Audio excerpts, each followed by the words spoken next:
విజయవాడలో పశుసంవర్ధక శాఖ నిర్వహించిన టెక్ ఏఐ సదస్సులో పాల్గొన్న సీఎం చంద్రబాబు ఆంధ్రప్రదేశ్ ను సూక్ష్మ సేద్యానికి చిరునామాగా అభివృద్ది చేస్తామన్నారు.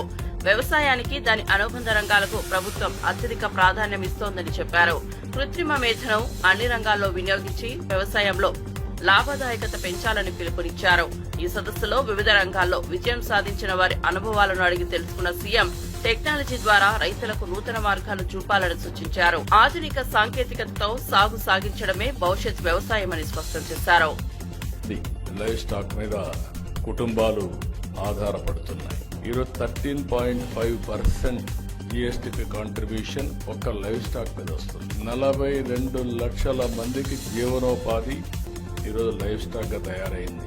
అందులో మిల్క్ ఒకటి, డైరీ ఒకటి, మిల్క్ తర్వాత పౌల్ట్రీ ఒకటి, దీని తర్వాత మీట్ ఒకటి. ఇవన్నీ చూసినప్పుడు కామన్ మ్యాన్ అంతా కూడా చాలా మంది డైరీ వల్ల కరువు జిల్లాల్లో జీవనోపాధిలకు వస్తా ఉంది. 15 రోజులకు ఒకసారి డైరీ నుంచి డబ్బులు వస్తున్నాయి. ఆ డైరీ నుంచి వచ్చే డబ్బులతో వాళ్ళ జీవనోపాధి కూడా సులభం అవుతా ఉంది. ఈ సంవత్సరం మనం చూస్తే 1,69,000 కోట్ల రూపాయలు లైవ్ స్టాక్ లో జిఎస్టీపీ కాంట్రిబ్యూషన్ ఉంది. ఇది హైయెస్ట్ అమంగ్ ఆల్ సెక్టర్స్. దీని తర్వాత హార్టికల్చర్. మీరు ఒకసారి చూస్తే 18 లక్షల హెక్టార్లో హార్టికల్చర్ ఉంది. 1,55,000 కోట్ల రూపాయలు జిఎస్టీపీ కాంట్రిబ్యూషన్ వస్తుంది. వ్యవసాయం దగ్గర ఇప్పుడు చేసేదే చూస్తే 50 లక్షల హెక్టార్లు వ్యవసాయం చేస్తారు. వాళ్ళ ఆదాయం 51,000 కోట్ల రూపాయలు జిఎస్టీపీ కాంట్రిబ్యూషన్ ఉంది. అది చూసిన తర్వాత మొన్నే ఆదేశాలు ఇచ్చాను, డబల్ చేయమని. 18 లక్షల హెక్టార్ని 36 లక్షల హెక్టార్లు రాబోయే 5 ఏళ్లు చేస్తే వీళ్ళ ఆదాయం కూడా డబుల్ అవుతుందనే ఉద్దేశంతో ఆదేశాలు ఇచ్చాను. దాని టెక్నాలజీ కూడా ఇంటిగ్రేట్ చేస్తున్నాం. అవన్నీ చేస్తే చాలా వరకు ఉపయోగపడుతుంది. డైరీ షెడ్స్కి ఎక్కడైతే విలేజ్ లెవెల్లో ప్రాపర్టీ ట్యాక్స్ కానీ హౌస్ ట్యాక్స్ కానీ ఇస్తే అవన్నీ ఇమ్మీడియట్ గా రద్దు చేస్తామని చెప్పి కూడా ఈ సభాముఖంగా మీకు అందరికీ హామీ ఇస్తున్నాం. ఇక్కడ బ్యాంకులకు కూడా చెప్తున్నా, మీ డబ్బులు కూడా ఏ సెక్టర్ ఎక్కువ జిఎస్టీపీ కాంట్రిబ్యూషన్ ఉందో, ఏ సెక్టర్లో ఎక్కువ మంది పేదవాళ్ళు ఆధారపడుతున్నారో అలాంటివన్నీ కూడా ఇంటిగ్రేట్ చేయాలి. ఈ సంవత్సరం 2,50,000 ఎకరాల్లో మైక్రో ఇరిగేషన్ ప్రాధాన్యత ఇచ్చాం. ఆటోమేషన్ కూడా వస్తుంది. అవసరమైతే ఈ క్యాటిల్ డెవలప్మెంట్ కానీ డైరీ డెవలప్మెంట్లో దీనికి కూడా సపోర్ట్ ఇస్తాం.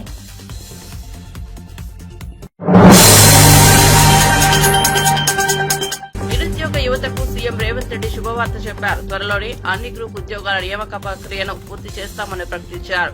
కొన్ని రాజకీయ దురుద్దేశాలతో కొందరు కోర్టులో కేసులు వేసి నియామకాలను అడ్డుకుంటున్నారని వ్యాఖ్యానించిన సీఎం వారి వెనుక ఎవరు ఉన్నారో తనకు తెలుసని స్పష్టం చేశారు. యువత భవిష్యత్తును నిలువరించే ప్రయత్నాలను తిప్పికొడతామని, కోర్టుపరమైన అవరోధాలను అధిగమించి నియామక ప్రక్రియను ముందుకు తీసుకెళ్తామని తెలిపారు. పారదర్శకంగా ఉద్యోగాలను భర్తీ చేస్తామని రేవంత్ హామీ ఇచ్చారు. ఈ ప్రకటనతో నిరుద్యోగుల్లో కొత్త ఆశ కలిగింది. గతంలో 10 సంవత్సరాలు ఉమ్మడి రాష్ట్రంలో 10-15 సంవత్సరాలు, ప్రత్యేక తెలంగాణలో 10 సంవత్సరాలు నోటిఫికేషన్ల కోసం కొట్లాడి, కానీ మా ప్రభుత్వం వచ్చినాక నోటిఫికేషన్లు ఇస్తే వద్దని అశోక్ నగర్ చౌరస్తాలలో విద్యార్థులు ధర్నా చేసే కాడికి వచ్చింది. ఎందుకంటే మా ప్రభుత్వం యొక్క ప్రాధాన్యత మా ఉద్యోగాలే కాదు, మీకు కూడా ఉద్యోగాలు ఇవ్వాలన్న లక్ష్యంతో ఈ రోజు పనిచేసినాము. ఈ 14 నెలల్లో మీకు తెలుసు 60,000 ప్రభుత్వ ఉద్యోగ నియామకాలు చేపట్టి దేశంలోనే చరిత్ర సృష్టించినము. ప్రైవేట్ లో 1,00,000 ఉద్యోగాలు ఇచ్చినాము. 3 లక్షల కోట్ల రూపాయల ప్రైవేట్ కార్పొరేట్ పెట్టుబడులు తీసుకొచ్చినాము.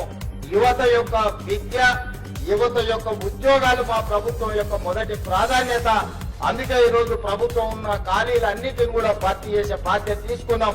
ఈ రోజు గ్రూప్ 1 లో కూడా 563 మంది గ్రూప్ 1 ఉద్యోగులకు ఈ రోజు నియామక పత్రాలు ఇచ్చే సందర్భంలో కొంతమంది రాజకీయ ప్రేరేపితమైన పిటిషన్లు హైకోర్టులో వేసి ఉద్యోగ నియామకాలను అడ్డుకుంటున్నారు. 2011లో ఉమ్మడి రాష్ట్రంలో కిరణ్ కుమార్ రెడ్డి గారు నియామకాలు చేపడితే 15 సంవత్సరాలు గ్రూప్ 1 ఉద్యోగాల నియామకాలు చేపట్టలేదు. ఆనాడు పరీక్షలు నిర్వహిస్తే ప్రశ్న పత్రాలు జిరాక్స్ సెంటర్లలో అమ్ముకున్నారు. మేము వచ్చిన తర్వాత పకడ్బందీగా 563 గ్రూప్ 1 ఆఫీసర్లకు తెలంగాణలో ఉమ్మడి రాష్ట్రంలో కూడా అన్ని ఉద్యోగాలు ఇయ్యలే. ఇవాళ ఇవ్వడానికి అంత ప్రక్రియ మొత్తం పూర్తి అయిపోయింది. కేవలం ఒక ఇనెలిజిబుల్ పర్సన్స్ పోయి ఈ రోజు అక్కడ కోర్టులో స్టే తీసుకొచ్చి 563 గ్రూప్ 1 ఉద్యోగాలను అడ్డుకుంటూ దీని వెనకాల రాజకీయ పార్టీలు రాజకీయ నాయకులు ఎవరున్నారో మాకు తెలుసు. తొందరలోనే ఆ సమస్యను కూడా అధిగమించి తొందరలోనే గ్రూప్ 1 నియామకాలను గ్రూప్ 2 గ్రూప్ 3 గ్రూప్ 4 అన్ని నియామకాలను పూర్తి చేస్తాము. వైసీపీకి గుడ్ బై చెప్పిన జకియా ఖానం అధికారికంగా బీజేపీలో చేరారు. ఆమెకు కాషాయ కండువా కప్పి స్వాగతం పలికిన బీజేపీ రాష్ట్ర అధ్యక్షురాలు దగ్గుపాటి పురంధేశ్వరి బీజేపీ మద్దతుతో పార్టీ కాదని జకియా ఖానం చేరిక సాక్ష్యమని వ్యాఖ్యానించారు. భారతీయుడుగా ముందుకెళ్లే పంత బీజేపీదని కుల మతాలకు తావు లేకుండా దేశసేవే తమ ధ్యేయమన్నారు. ప్రధాని మోదీ ఆపరేషన్ సింధు ద్వారా తీసుకున్న శక్తివంతమైన నిర్ణయాలను పురంధేశ్వరి కొనియాడారు. జకియా భర్త గతంలో టీడీపీ తరపున పనిచేశారని ఇప్పుడు ఆమె బీజేపీలో చేరడం పార్టీ బలోపేతానికి మద్దతునిస్తుందని చెప్పారు.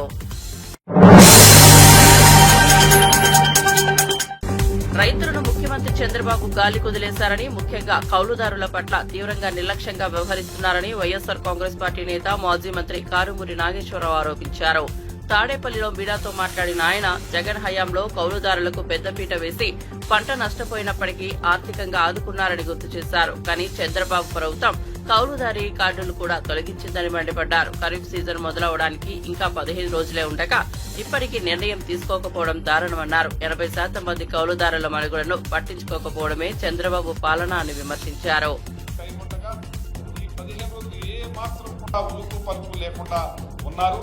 వ్యవసాయం మరి ఏం చేయాలో ఆలోచించే పరిస్థితి లేకుండా చేస్తున్నారు.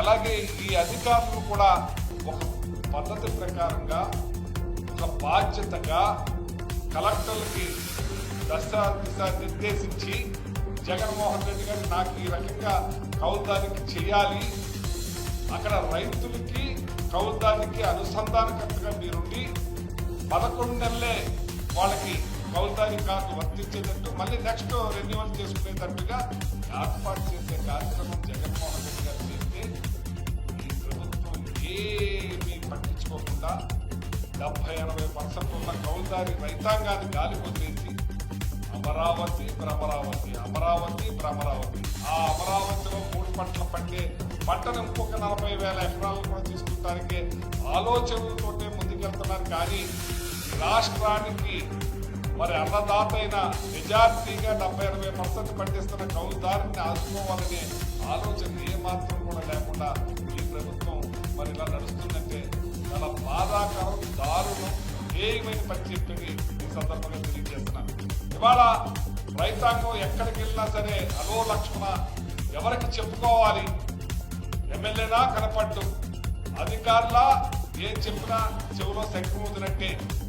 ప్రభుత్వం ఏమీ పట్టించుకుంటుంది. ప్రభుత్వం పైనుంచి బాధ్యతగా పట్టించుకుని చంద్రబాబు నాయుడు గారు ముఖ్యమంత్రిగా దీని మీద మీటింగ్లు పెట్టి రైతాంగాన్ని లాస్ట్ గింజ వరకు కొనాలనే ఆలోచన లేదు. ఇవాళ మా ఓన్లీ వెస్ట్ గోదావరి జిల్లా తీసుకుంటే 10 లక్షలు పెట్టుకుంటే ధాన్యం పండి దాంట్లో 6 లక్షలు టార్గెట్ ఇచ్చారు.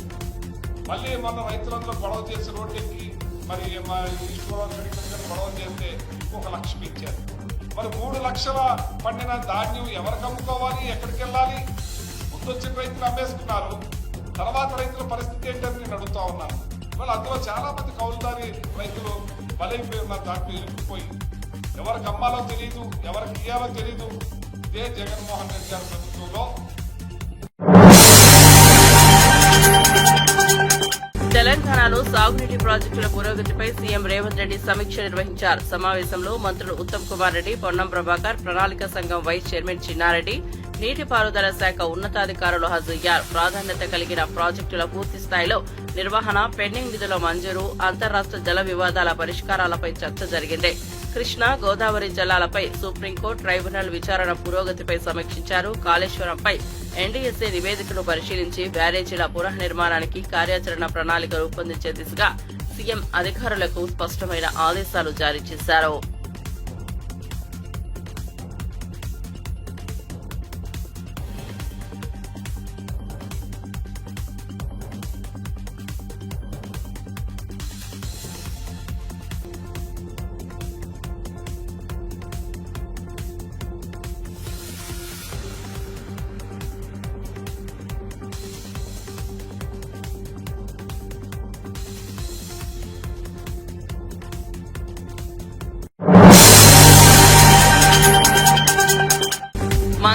టీడీపీ కేంద్ర కార్యాలయంలో చంద్రబాబు అధ్యక్షతన సమావేశమైన పొలిట్ బ్యూరో రాష్ట్రంలోని సంక్షేమ పథకాల అమలుపై కీలక నిర్ణయాలు తీసుకుంది.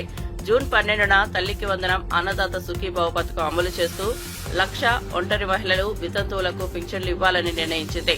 దీపం పథకం లబ్దిదారులకు సిలిండర్ బుకింగ్ ముందే నగదు అందించనున్నది. పహల్గాం ఉగ్రదాడిలో అమరులైన సైనికులకు నివాళులర్పించిన పొలిట్ బ్యూరో ఈ నెల 16, 18 తేదీల్లో తిరంగా ర్యాలీలు నిర్వహించాలని నిర్ణయించింది. లోకేష్ ప్రతిపాదించిన పార్టీ సంస్కరణలకు బృందం ఆమోదం తెలిపింది.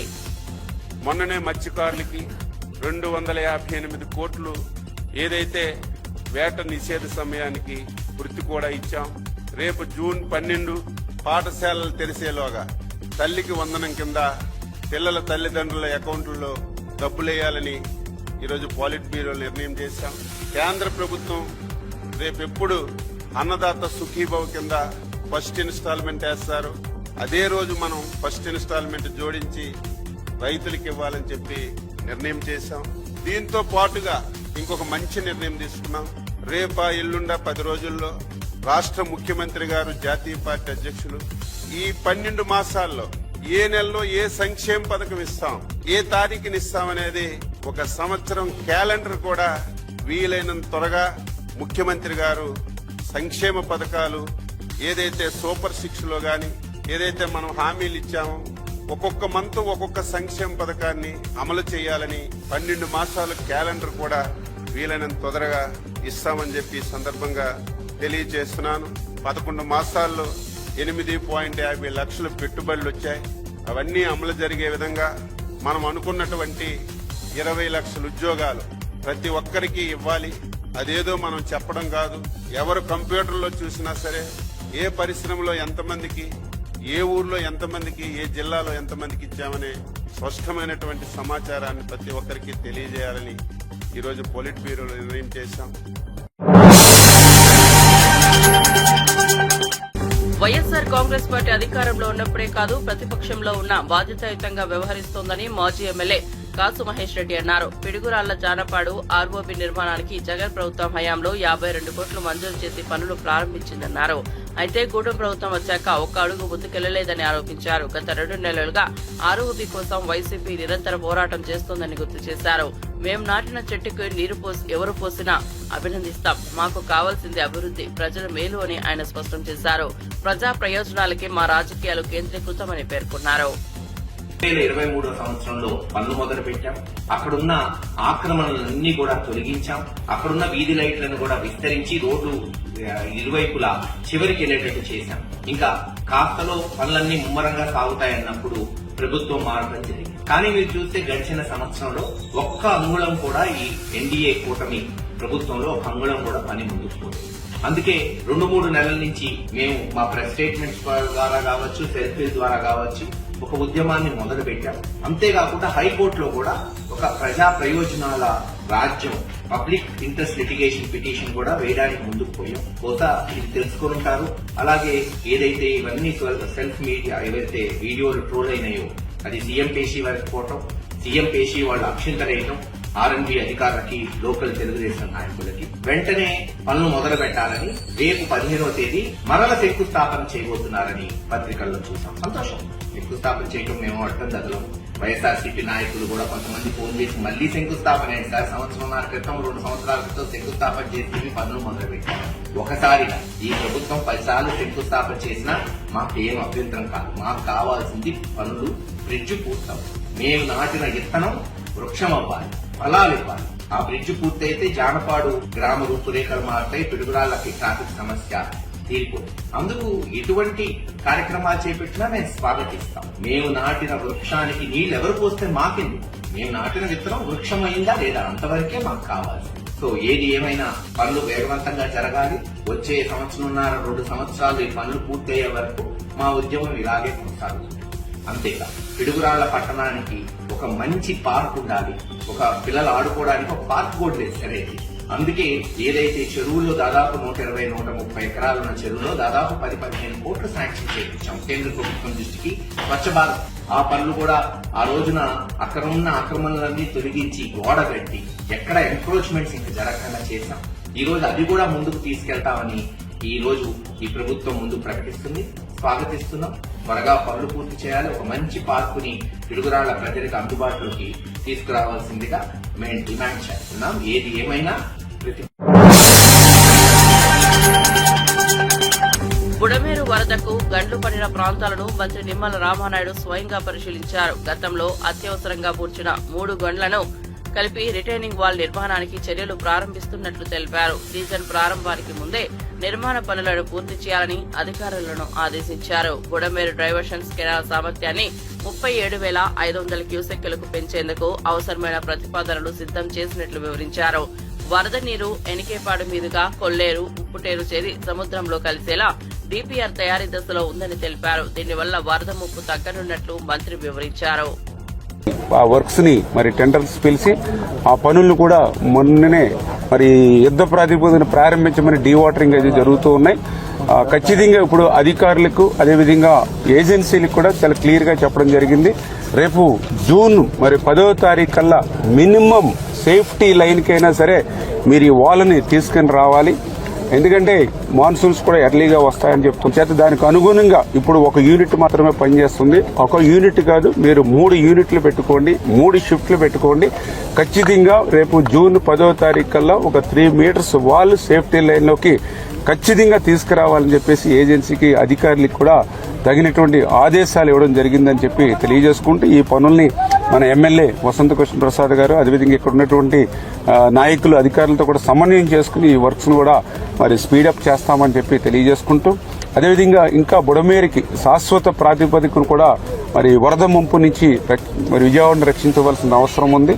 దానిలో భాగంగానే మరి వెలగలేరు రెగ్యులేటర్ దగ్గర నుంచి ఏదైతే మరి ఓల్డ్ ఛానల్ ఏదైతే ఉందో ఎనికేపాడు యూటీ వరకు ఆ ఓల్డ్ ఛానల్ కూడా డెవలప్ చేయడానికి అదేవిధంగా ఎలగలేరు రెగ్యులేటర్ నుంచి ఓల్డ్ ఛానల్ కి సమాంతరంగా పాత కాలువ అది డెవలప్ చేసి తద్వారా ఒక 20,000-25,000 క్యూసెక్కుల నీరు ఆ యొక్క ఎనికేపాడు యూటీ నుంచి కొల్లేరుకి తీసుకెళ్లేటువంటి విధంగా కూడా ఒక ప్రతిపాదనను ఆ ల్యాండ్ ఈక్వేషన్ అన్ని కూడా చేయడం జరుగుతుంది.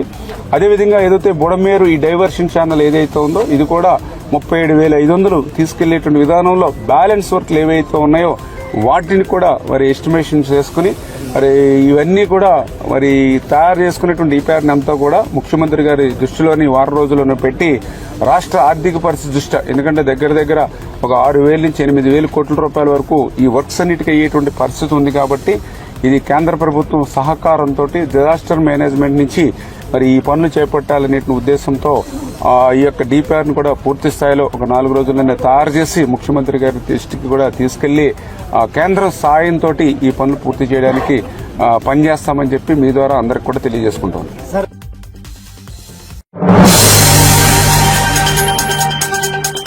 కొలువుల పండుగ సందర్భంగా తెలంగాణ ఇరిగేషన్ విభాగంలో ఎంపికైన 443 మంది అభ్యర్థులకు ముఖ్యమంత్రి రేవంత్ రెడ్డి నియామక పత్రాలు అందజేశారు. ఇందులో 244 మంది అసిస్టెంట్ ఎగ్జిక్యూటివ్ ఇంజనీర్లు, 199 మంది జూనియర్ టెక్నికల్ ఆఫీసర్స్ ఉన్నారు.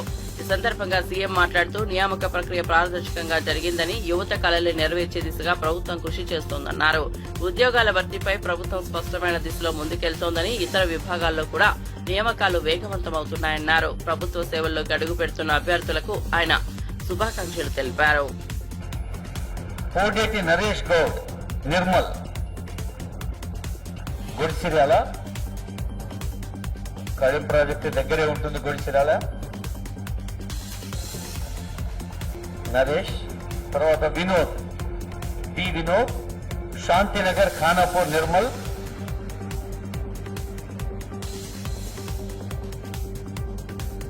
మత్స అభిలాష్ గౌడ్ నందిపేట్ నిజామాబాద్.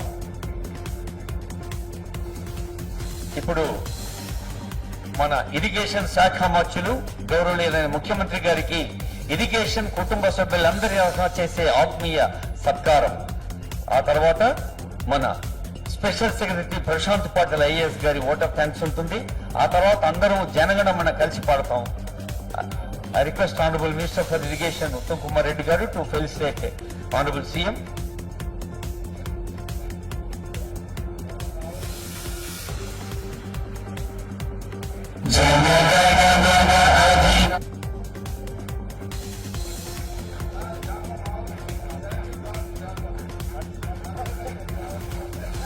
వేదిక పైన ఆనరబుల్ పెద్దలందరూ చాలా బాగుందంటున్నారు.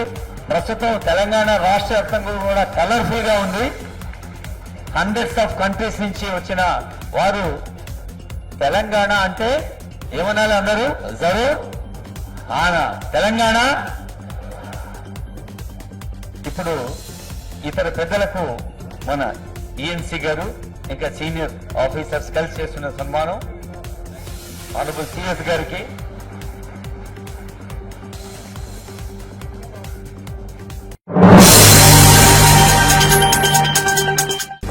గుంటూరులో కమ్మజన సేవా సమితి ఆధ్వర్యంలో నడుస్తున్న విద్యార్థుల వసతి గృహాల్లో 2025-26 విద్యా సంవత్సరానికి గాను ప్రవేశాల కోసం దరఖాస్తులు కోరుతున్నారు. గ్రామీణ ప్రాంతాల విద్యార్థులను దరఖాస్తు చేసుకోవచ్చని సంస్థ అధ్యక్షుడు సామినేని కోటేశ్వరరావు తెలిపారు. దరఖాస్తుల గడువు ఈ నెల 15 నుంచి 29 వరకు కొనసాగుతోంది. దరఖాస్తు ఫారాన్ని సమితి అధికారిక వెబ్సైట్ నుంచి పొందవచ్చని నిర్వాహకులు తెలిపారు. అదనంగా మరో కొత్త వసతి గృహం ఏర్పాటు చేసేందుకు కూడా సమితి ప్రణాళికలు సిద్దం చేస్తోందని కార్యదర్శి రమేష్ వెల్లడించారు. విద్యార్థులకు నాణ్యమైన వసతి, విద్యా వాతావరణం కల్పించడమే లక్ష్యమని చెప్పారు. గ్రామీణ విద్యార్థుల వసతి గృహంలో 2025-26 విద్యా సంవత్సరానికి దరఖాస్తు చేసుకోవడానికి 15/5/2025 నుండి ప్రారంభించబడుతున్నాయి. వసతి గృహంలో ప్రవేశాలకు inter, BTech, degree, pharmacy, PG కోర్సుల్లో మరియు బీడీఎస్, ఎంబీబీఎస్ కోర్సుల్లో కూడా గ్రామీణ విద్యార్థుల నుండి ప్రతిభ, పేదరికం ఆధారంగా ప్రాధాన్యతనిచ్చి ఎంపిక చేసుకోబడును.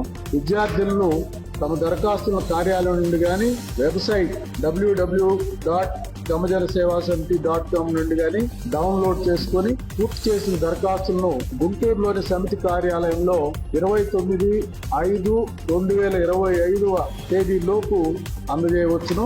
ఎంపికైన విద్యార్థుల వివరాలు కార్యాలయం నోటీస్ బోర్డులో మరియు వెబ్సైట్ లో అప్లోడ్ చేయబడును. ఏకేసీ కళాశాల రోడ్లో దాదాపు 6,000 గజాల స్థలంలో 2,26,000 అడుగుల అధునాతమైన బిల్డింగ్, ఒక సెల్లారు, గ్రౌండ్ ప్లస్ 7 ఫ్లోర్స్, మొత్తం 9 ఫ్లోర్స్ తోటి ఒక పెద్ద బిల్డింగ్ కన్స్ట్రక్షన్ మొదలు పెట్టాం.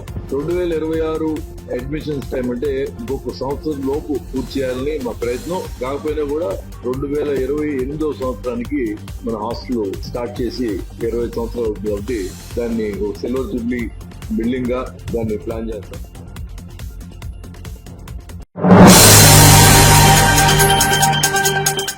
పదేళ్ల బీఆర్ఎస్ పాలనలో ఇరిగేషన్ శాఖను తీవ్రంగా నిర్లక్ష్యం చేశారని మంత్రి ఉత్తమ్ కుమార్ రెడ్డి విమర్శించారు. సీఎం రేవంత్ రెడ్డి వచ్చాక తొలిసారిగా పూర్తి స్థాయిలో ఉద్యోగాలను భర్తీ చేస్తూ శాఖను బలోపేతం చేస్తున్నామని తెలిపారు. మోక్షగుండం విశ్వేశ్వరయ్య, నవాబ్ అలీ జంగ్ బహదూర్ లాంటి ప్రతిభావంతులు వారసులుగా ఇరిగేషన్ విభాగంలో చేరుతున్న నూతన ఉద్యోగుల శాఖ గౌరవాన్ని నిలుపుతారని ఆశాభావం వ్యక్తం చేశారు. నీటిపారుదల రంగాన్ని కొత్త దిశలో తీసుకెళ్లేందుకు ప్రభుత్వం నూతన శక్తిని అందిస్తోందని చెప్పారు.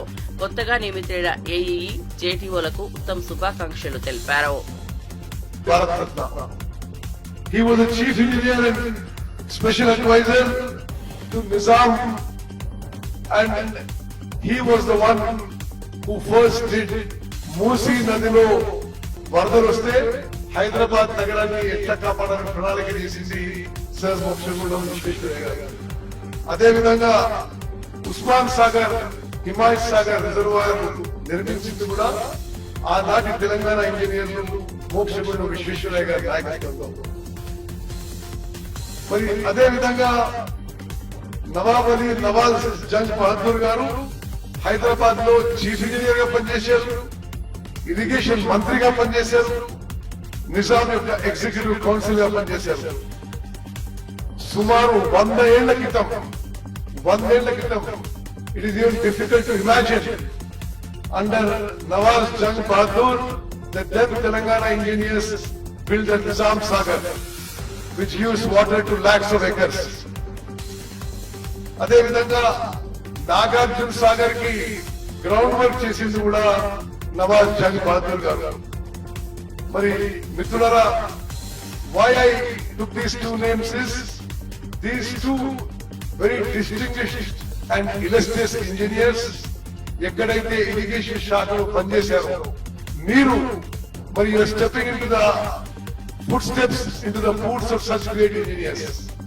మీ మొత్తం కెరియర్ లో మీ స్కిల్, మీ నాలెడ్జ్, మీ అవేర్నెస్ అంతా పెంచుకుంటూ పోతూ మీరు కూడా మీ సుదీర్ఘ సర్వీస్ లో తెలంగాణలో మరి ఇరిగేషన్ శాఖలో ప్రాజెక్ట్స్ కి మరి అమోఘమైన సేవలు అందిస్తారని చెప్పి మా సంపూర్ణ విశ్వాసం నమ్మకం.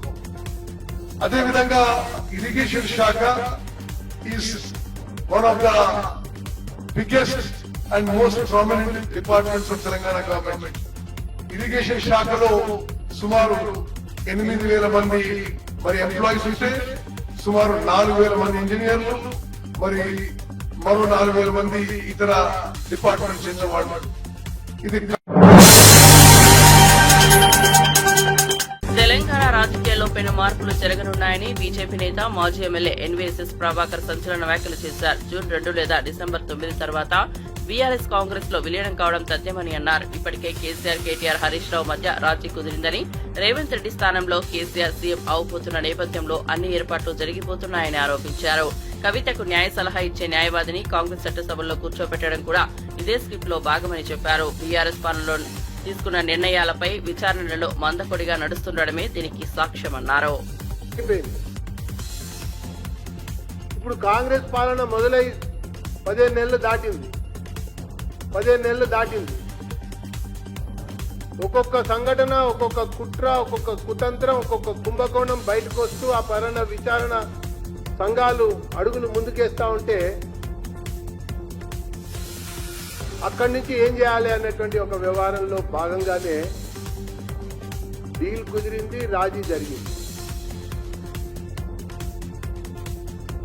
జూన్ 2 తర్వాత గానీ, డిసెంబర్ 9 తర్వాత గానీ, నేను డేట్లు కూడా ప్రస్తావిస్తున్నా. ఖచ్చితంగా విలీనం తథ్యం, ఖచ్చితంగా ముఖ్యమంత్రి మారటం తథ్యం.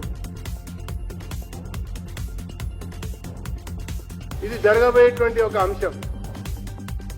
దీనికి ఇప్పటికే ఈ యొక్క అంశంలో భాగంగా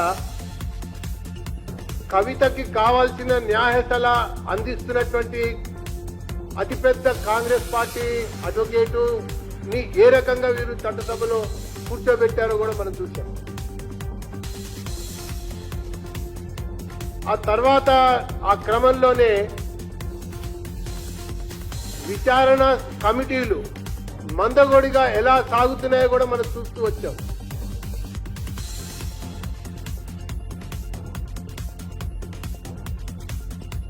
ఇది ఒక వైపున కనబడుతున్నటువంటి దృశ్యం. ఇంకొక వైపుకి వెళ్తే అప్పటి 10 సంవత్సరాల పాలనలో, ఇప్పటి 15 మాసాల యొక్క పాలనలో సంక్షేమ పథకాల యొక్క అమలు ఏ గ్రామ పంచాయతీలో గాని, నగరంలో గాని, జిల్లాలో గాని గ్రామ సభల యొక్క ఆధారంగా ఎంపిక జరగకపోవటం వల్ల చిట్ట చివరి పేదవాడికి, నిజమైనటువంటి అర్హులకి, బీదలకి చెందకుండా చేరకుండా వీరి రాజకీయ నిర్ణయాల వల్ల అప్పుడు వాళ్ళకి చెందిన వాళ్ళకే దక్కింది.